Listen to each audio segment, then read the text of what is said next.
Dada, então, quando que nasce a geopolítica? Ela nasceu com Milton Santos, quando ele muda a geografia? Quando é que foi isso? Conta um pouquinho para nós quando é que nasce então, essa geopolítica, para que todos entendam.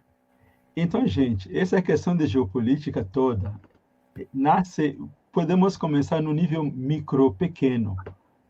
Vizinhos antigos, onde não tinha governantes, alguém tem uma terra, outro tem terra. Aí começou as lutas para espaço de terra. Essa aqui é minha parte, essa aqui é minha parte. Começaram a brigar para a fronteira entre as terras. Aí, quando o grupo se consolida, outro grupo se consolida, começa a brigar para espaço de colocar as vacas ir beber água, as gramas, espaço. Então, a geopolítica nasce na mente humana, tá?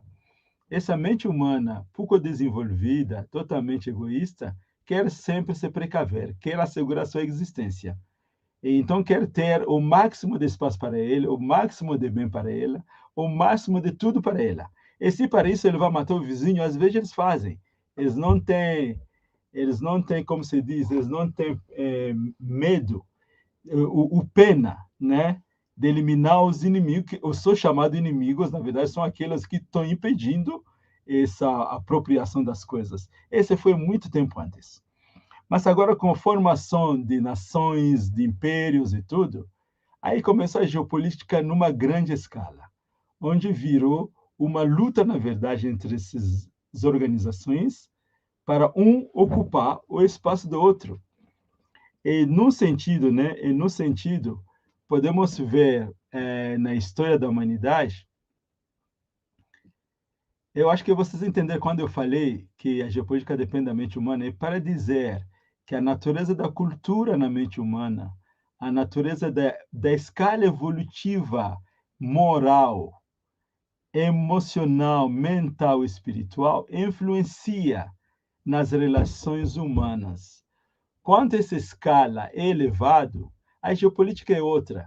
Quando a escala está perto da questão do cérebro límbico, da preservação da espécie, aí as facas começam. Hoje em dia melhoramos o estilo. Da faca partimos para balas. Aí melhoraram, das balas partiram para bombas. Agora, não sei se é melhoração, porque me parece que se torna mais letais, mais destrutivo, mas o intelecto avançado demais, mas pouco avanço no campo do humanismo, no campo da ética.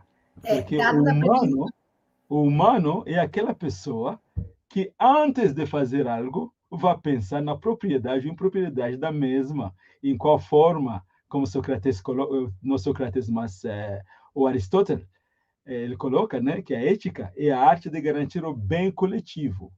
E política é quando a polis, aí isso não é Aristóteles, é Platão, quando a polis está sendo governada pela ética. Então você entende que a humanidade, com o despertar do intelecto, essa questão ética começa a acontecer.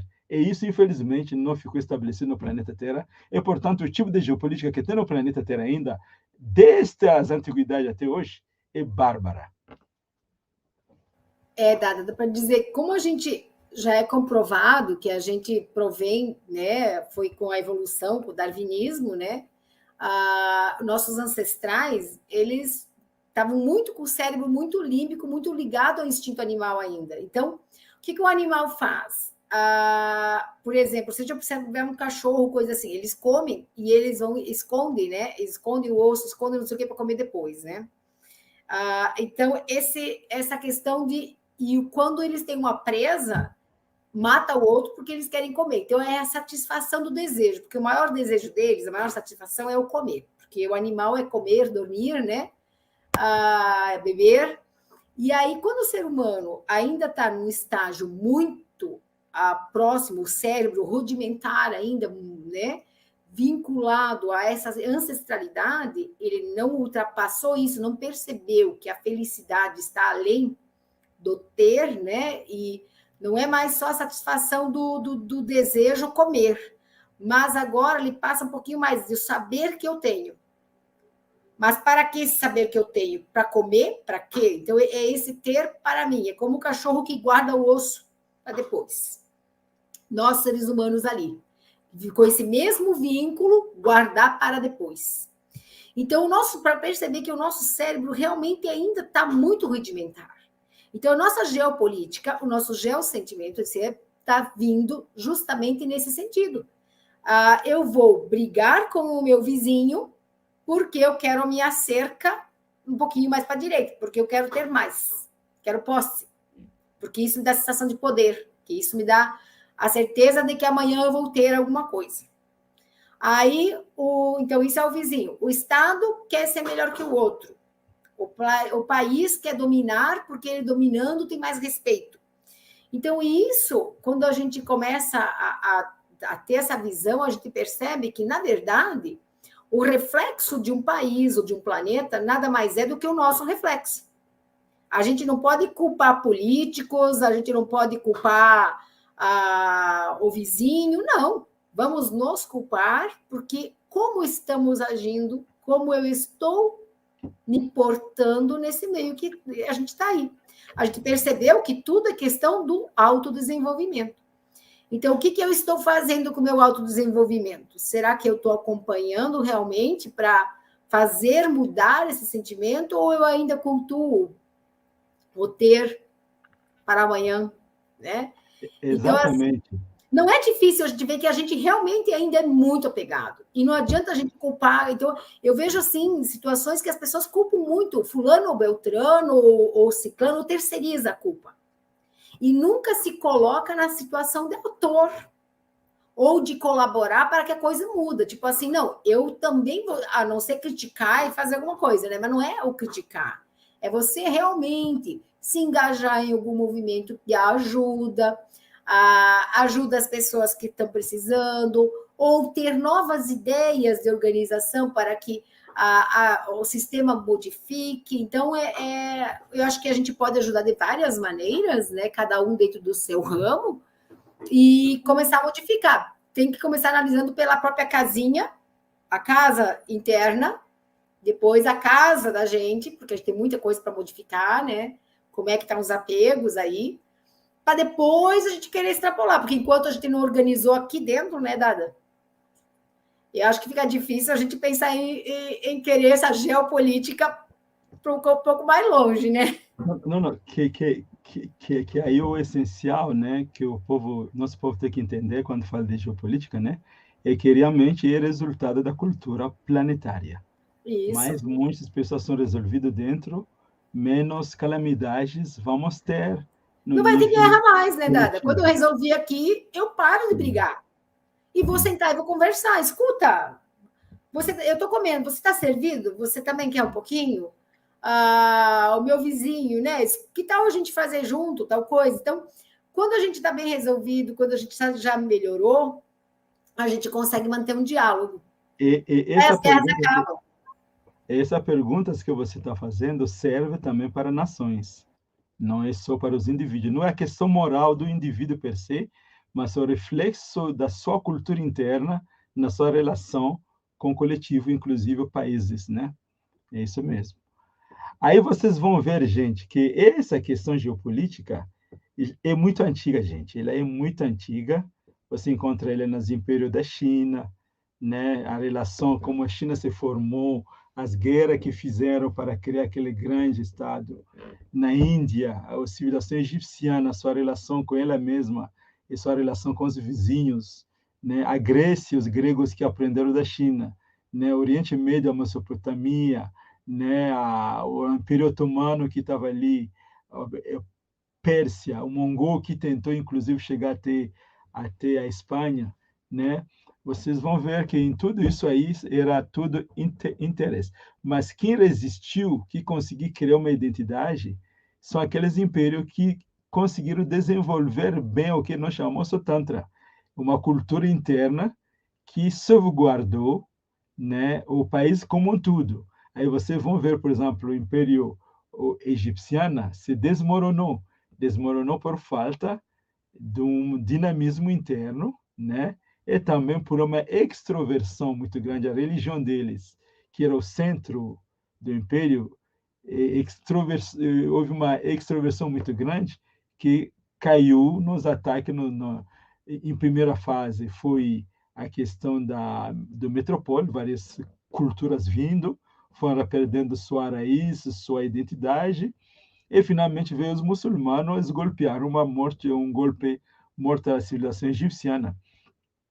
A civilização indiana, apesar de ter sido colonizada muitos anos, muitas vezes, ela foi ocupada pelos muçulmanos por 1000 anos, foi ocupada pelos os ingleses mais de 100 anos, e você pode entender que esse país foi muito explorado, mas mesmo assim esse país conseguiu manter a essência da sua cultura. A sua cultura principal, o Arthur Avalon e John Woodruff. John Woodruff é um escritor inglês que escreveu, ele era um cara da embaixada inglesa lá na Índia, lá em Calcutá. Ele escreveu um livro, O Poder do Serpente, falando da Kula Kundalini, da energia vital na base da espinha, que o tântrico levanta e circula através da espinha dorsal inteira, energizando e vibrando os chakras. Eles dizem que o Tantra é o rio subterrâneo que alimenta a civilização indiana. Sem Tantra, não tem civilização indiana. Então, vocês estão vendo aqui que, apesar das geopolíticas das lutas... Ele atribui ao Tantra, então, o fato de a Índia não ter se deixado, mesmo com todas as imigrações que tiveram, se contaminar, digamos, entre aspas, né, pelas culturas que vinham de fora, para estrangeiras, digamos, né, que adentravam a Índia. Exatamente, que o Tantra é tão científico e forte que a cultura, para Dado, sustentar... eu diria assim, né? Sabe o quê? Eles estavam senhores de si. Eles sabiam aonde estavam. É justamente o Tantra. Eles sabiam de onde vinham, o que estavam fazendo aqui e para onde iam. Para que eu vou mudar? Se eu já tenho convicção, eu já estou certa do meu sentimento, estou segura naquilo que eu estou. Ora, vem alguém de fora, me fazendo 1000 encantos, cantando o canto da sereia, e aquilo não vai me fazer diferença para mim, porque eu já estou bem. Para que eu vou nadar na onda dos outros se a minha já está boa? Então, é isso que você contamina, é por isso, Dada. Não, aí você tem isso, mas você veja que não foi somente uma decisão dos indivíduos não se contaminarem, porque essas oposições, como a invasão islâmica, ela veio com faca, ela veio com armas, mataram muitas pessoas. E, ao mesmo tempo, houve uma reação dessa cultura. Você veja, por exemplo, essa questão dos Sikhs. O Sikh também tem um turbante como o do Dada aqui, né? E eles têm uma faca, uma cintura com uma faca na mão. São guerreiros, são tântricos guerreiros que resistiram a essa invasão islâmica. Agora, a força é a força interna que tem essas pessoas para resistir. Não é para resistir. Simplesmente a força que estava vindo era dogmática externa. Ela não conseguiu, no encontro das culturas, uma cultura extrovertida, dogmática, encontra uma cultura sutil, internalizada. Naturalmente, a dogmática é muito densa para dominar sutil. É assim que se preservou essa cultura. Você veja essa também lá na Indonésia, né? Na Indonésia é a mesma coisa. Então, você tem a civilização indiana e a civilização atlântida, que na sua época também tinha uma relação excelente com a civilização indiana, tinha uma relação excelente com a chinesa, com a egipciana. Indiana, Egito, Atlântica. Esse era o triângulo de civilizações bastante avançada na época. A civilização atlântida, ela fica destruída no momento que ela modifica sua prática religiosa, na qual ela começa a fazer sacrifício de seres humanos. E isso destrui toda a civilização atlântida. Tinha uma ciência muito mais avançada que a ciência nossa hoje. Eles tinham um tipo de aviões que poderia ficar no ar por dias e dias e dias. Era uma energia que eles utilizavam no petróleo. Era energia mais ou menos no Tantra, no Prout, né? Digamos que eletromagnética, né, Dada? É uma mais coisa... que eletromagnética, era mais que eletromagnética, supramundana, porque era uma energia que pegava a sua energia do próprio ar, do próprio... Do cosmos. Isso, quando ele queria aterrissar, por exemplo, e tem vento e tem todas essas coisas, ele ficava acima dos ventos e esperava. Se durava 2, 3, 4, 5 dias, não tem problema, porque ele está se energizando o tempo todo. Mas esse defeito grande na sua cultura levou à sua destruição, porque seria uma calamidade muito grande para o planeta inteiro. Então, geopolítica, gente, quando você veja a relação entre esses países na época, antes desse momento da Atlântida, do Egito, da Índia e da Atlântida, era uma relação muito agradável. É incrível que pareça, nas 3 civilizações falava o filho do homem. Quando o filho do homem aparece no planeta Terra, que nós chamamos de Jesus, na Atlântida tinha também essa palavra desse filho do homem. Eram esses seres que exatamente conseguiram se posicionar na escala metafísica, no patamar mais elevado. E essa cultura, então, espiritualizada, que guiava, trouxe essa harmonia entre as nações. Eu acho que é isso. Agora, os otomanos, persas, mongóis, vocês vão ver, é a mesma coisa que nosso tempo, mas vale a pena colocar a questão do Império Otomano. O Império Otomano, sim, também ganhou seu espaço através de conquistas, mas ele durou 900 anos no planeta Terra.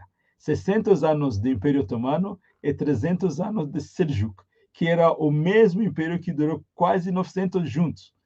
E vocês vão ver que a construção desse Império Otomano era baseado numa ética muito forte, num respeito à diversidade, inclusive religiosa. É bom para o ocidental saber que o otomano era islâmico, mas mesmo sendo islâmico, ele respeitava todas as outras religiões. A visão que ele chamava Adalet, a justiça era igual para todos os humanos. Ninguém era melhor que o outro. Estrangeiros, não tinha estrangeiro quando visita é da casa e, portanto, tem todo o direito como os locais. E com essa força ética, moral, e a sua devoção, apesar de ser uma devoção religiosa, mas também o Império Otomano se desenvolveu uma prática que chamamos de sufismo. O sufismo, que é uma prática mística de conexão com o divino, isso deu uma força muito grande à cultura e sustentou o império por 900 anos. Estamos falando dessas coisas, gente, para mostrar a relação entre Tantra, culturas, geopolítica, que hoje a geopolítica que nós temos é uma geopolítica totalmente infantil, mas que vamos mostrar em breve como que ela é. A geopolítica, como foi colocado, já isso falou muito bem, da natureza humana, ela é o resultado da natureza humana. As nações são nada mais que o reflexo dos humanos que ali vivem. O tipo de relação que vão ter, então, com os demais, vão ser direcionados e ditados pela essa natureza.